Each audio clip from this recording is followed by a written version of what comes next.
Passenger side, pull the lever to release the bonnet catch on these DS's. A little bit different. Pull it up. I'm going to try and do it one-handed while holding the camera with the other.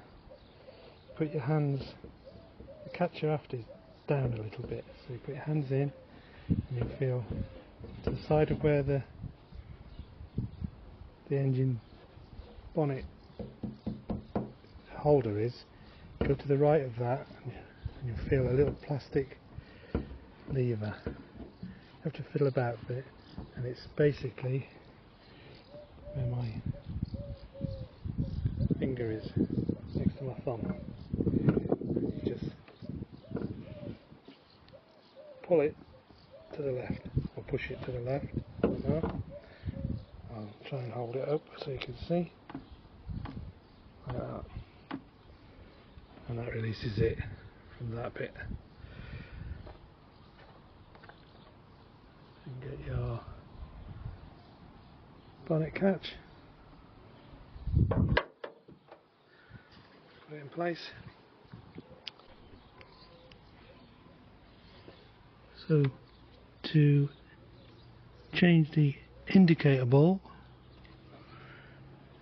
on a DS3, one of the easier kinds,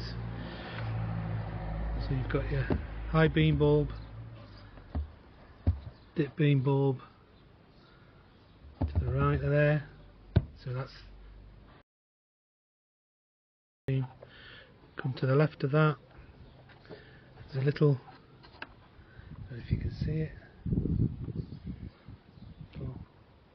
like a plastic, I don't know if you can see it in there, yeah, there you are, little plastic cross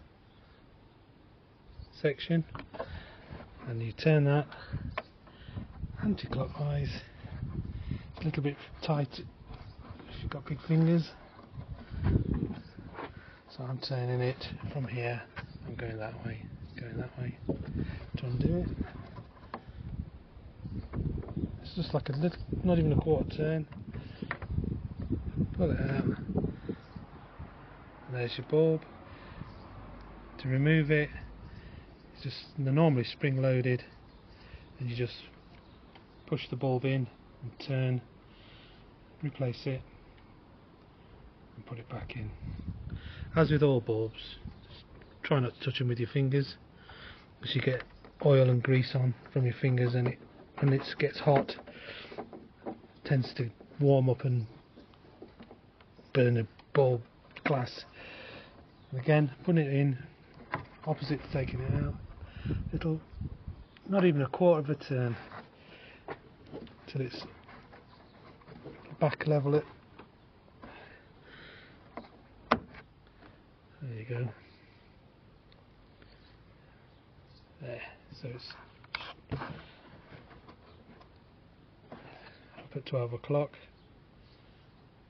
Just have a little fiddle, make sure it's in okay, and that's it. On the other side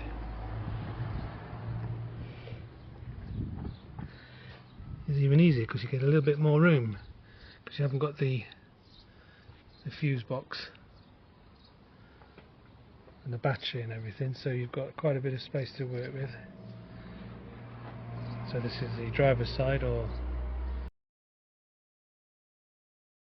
bulb down there, you can see the cross bit, high beam to the left of that, dip beam just behind this funny, for some reason, plastic shape. Just there, just pull the rubber covers off, and this contraption down here is for your both sides. You've got all the wires going into like a square rubber weather mount. That is for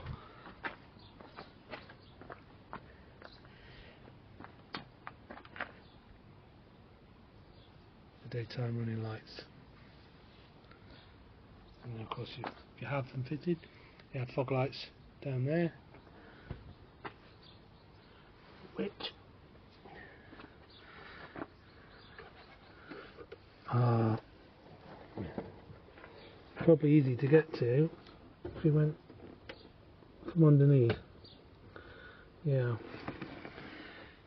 probably easier to get to from underneath, so you may need to either just jack it up a little bit, but their bulbs are right down there. So that's it. Thanks for watching. Catch you all again later. Thanks for watching. Please like and subscribe and click on the bell notification button for more. It all helps with the YouTube algorithm.